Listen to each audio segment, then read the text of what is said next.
최근에 이 코골이나 수면 무호흡에 대해서 굉장히 다들 관심이 많으시더라고요. 최근에 이제 저한테도 이 코골이 때문에 오신 분들이 굉장히 많은데요. 예전에는 뭐 그냥 다 지냈죠. 코골이, 수면 무호흡, 뭐 질병이라 생각도 안 했잖아요.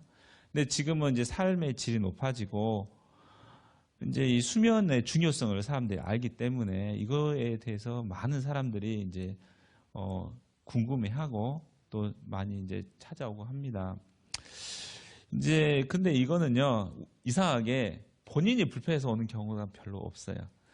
대부분 주변 사람에서 끌려서 옵니다. 예, 코골이의 경우에는 옆에 사람이 잠을 도저히 못 자겠다, 그래서 오고, 수면 무호흡 같은 경우는 옆에 사람이 불안해서 내가 잠을 못 자겠다, 이러다 혹시 죽어버릴까 불안해서 못 자겠다. 실제적으로 이 수면 무호흡이 있는 환자분들은 숨을 안 쉬잖아요. 그럼 어떻게 돼요?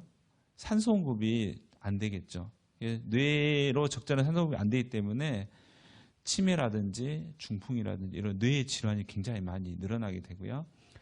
그래서 뇌에 산소 공급이 안 되면 뇌에서 신호를 또 보내요. 심장에. 내가 산소가 부족하니까 너가 빨리 일을 해서 산소를 보내라.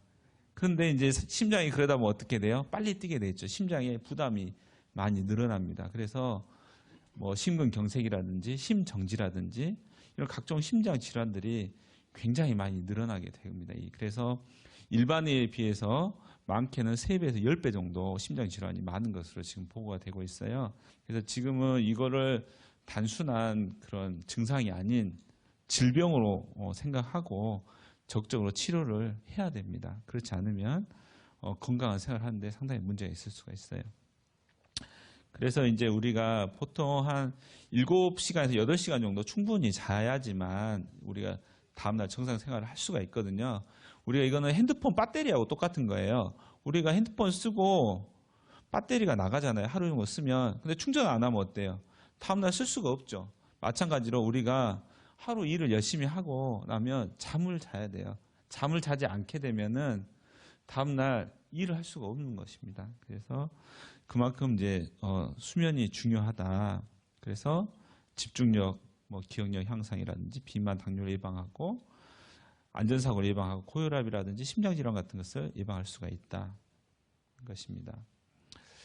그런데 이제 수면 질환의 이제 문제점을 보면은 이제 수면의 질이 떨어지면요, 이제 몸하고 육체가 피로한 거예요.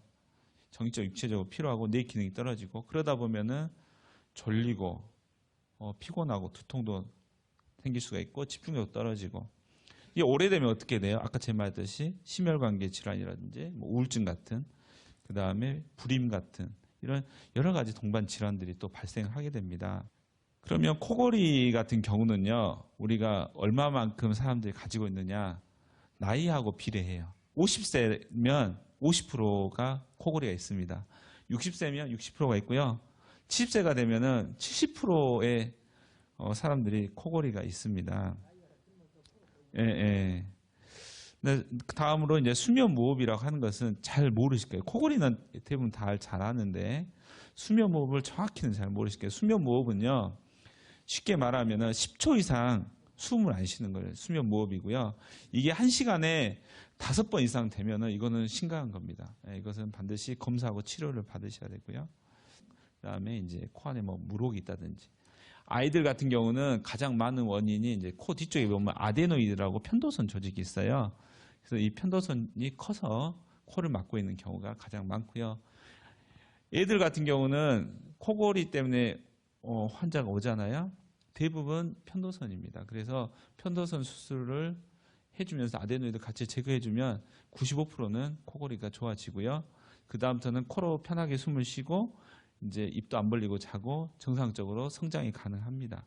성인 같은 경우는 원인이 굉장히 다양해요. 그 외에도 뭐 목젖이 늘어졌다든지 혀가 너무 크다든지 구강 자체가, 턱이 발달이 안 돼서 구강 자체가 너무 좁다든지 여러 가지 이제 원인에 의해서 이제 코골이가 생길 수가 있고요. 그래서 이제 병원에 와서 정확하게 어디 부위에 문제가 있는지를 확인하고 그에 대해서 적절히 치료를 해줘야지만 이제 좋은 결과를 얻을 수가 있는 것이죠. 그래서 이제 본인이 내가 수면 무호흡이 있다 하고 이렇게 오신 분들도 있고요. 내가 코골이가 심하고 낮에 많이 졸리고 피곤하다 이럴 때는 수면 무호흡에 대해서 한 번쯤은 의심을 해보셔야 되고, 필요하면은 이비인후과에 가서 상담을 받고, 그다음에 진짜로 수면 무호흡이 의심이 되면은 저희가 이제 수면 다원 검사라는 이제 검사를 통해서 진단을 하고 치료 방침을 결정하게 됩니다. 그래서